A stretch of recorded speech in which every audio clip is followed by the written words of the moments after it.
Welcome to the Literature Capital. In this video, we are going to discuss metaphysical poet John Donne's one of the most popular poems, A Valediction, forbidding mourning.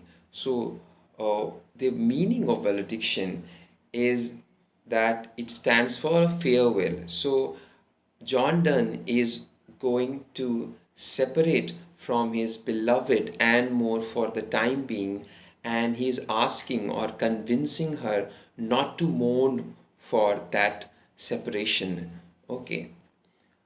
This poem follows the rhyme scheme of AB. AB, it is written in 9 stanzas, and the meter used by John Donne in this poem is iambic tetrameter. So let us begin the discussion. As virtuous men pass mildly away and whisper to their souls to go, while some of their sad friends do say, the breath goes now, and some say no. So he is showing to his beloved that look at the way the virtuous men depart, how they leave their body, how their soul leaves their body. It goes without making a lot of fuss, without creating a furor. They do not show a lot of emotion when they are about to die. So they whisper their souls to go without making a lot of noise. So much so that even their friends are not sure whether the soul has left the body or not. Okay, so you must take lesson from this thing and must not be more sentimental. You must not be showing a lot of emotion at the separation that we are going to witness for a certain period of time. So he is asking his lady, let us melt, okay, let us be one and make no noise, no tear floods. Let us not create floods out of our tears. Let us not be melodramatic about the situation. Let us not be over sentimental about this thing. Nor sigh tempest move. Let us not create tempest, hurricanes, okay, through our sighs. The sighs of the lover, they are often compared to tempest. Okay, so much passion they hold in themselves. It were profanation of our joys to tell the lady of our love. If other people get to know about our love by all these noises, then it will be quite shame for us. It will be profane for the emotion that we have for each other to let others know about it through the cries, through the wailing sound that you are about to make at the separation. Moving of the earth brings harms and fears. Men reckon what it did and meant. Whenever the earth moves or whenever there is an earthquake, men are so affected by it that they keep on thinking about its harm and fear. They are jolted by any earthquake. But trepidation of the spheres too greater far is innocent. But when the spheres move, then the celestial bodies move. So John Donne is here talking about astronomy, okay, and he is taking that Ptolemaic model, the model that preceded Copernican model. So he's saying that when the spheres move, when the celestial bodies move, they do not make any fuss, they do not create any noise, though the impact made by all these celestial movements do create a lot of effect in the lives of ordinary people.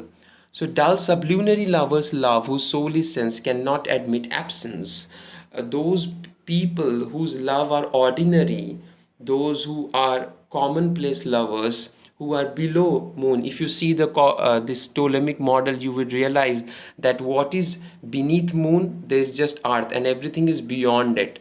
Okay, every other celestial object is in a bigger orbit than moon. So he's talking about those lovers who are quite earthly, quite worldly. He's saying that they work for the gratification of their senses. Okay, they cannot tolerate the absence of their lovers because the love depends on the proximity of the lovers. It depends on physical intimacy, it depends on the gratification of the senses. These are the things that form their love.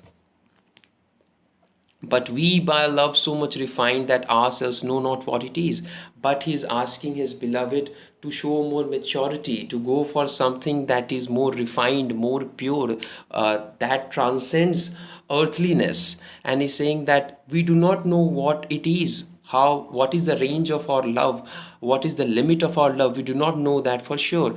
But we are interested of the mind, but there is a connection of the mind between us, between you and me, and we should not care about the eyes, the lips and hands. By eyes he refers to the sense of sight, by lips he refers to sense of taste, and by hands he refers to sense of touch. So all these things are necessary for those lovers whose love is commonplace. Let us not get into all these things.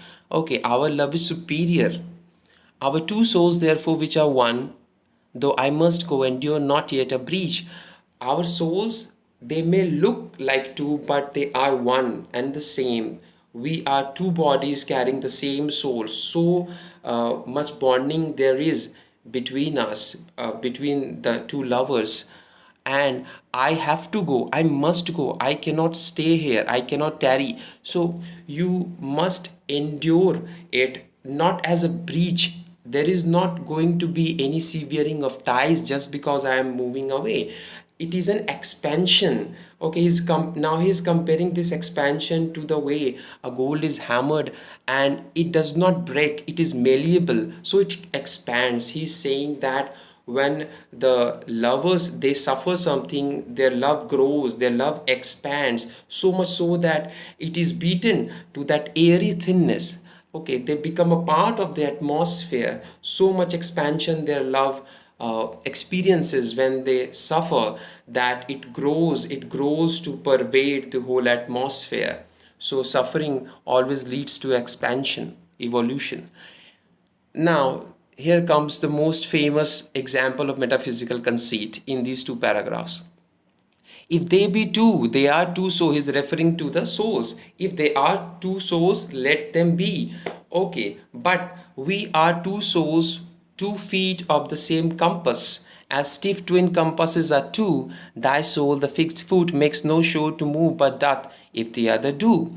And though it in the centre sit, yet when the other far doth roam, it leans and hearkens after it, and grows erect as that comes home. So we are like two legs of the same compass, and one must stay fixed when the other must roam in order to form the circle.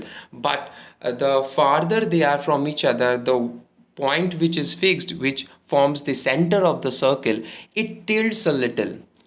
Okay, so it inclines a little with respect to the uh, distance that the other foot covers. So it harkens after it. Okay, but when the 2 feet are restored to the original position, the previous feet, which is fixed to the center, it grows erect when the other feet comes back home. So you have to be firm like it. Such wilt thou be to me, who must like the other foot obliquely run. Thy firmness makes my circle just, and makes me end where I began. So you have to show that maturity, you have to show that firmness. While I must go and attend to my duties, you must stay there fixed and wait for me. You cannot show a lot of sentiments, you cannot create noise, you cannot create a lot of fuss just because I am separating from your physical body for the time being. You must wait for me. So this kind of comparison was quite uncommon in those days. Who would have thought of comparing love or lovers to the 2 feet of a compass? That is why it was quite melodramatic. It was quite too much for those people living in those days, this Elizabethan and this Jacobean age, to digest this comparison. That is why it was called metaphysical conceit. Okay, so I hope it was clear to you. More explanation will provide in other videos when we take up more metaphysical poetry of John Donne. For today, thank you so much.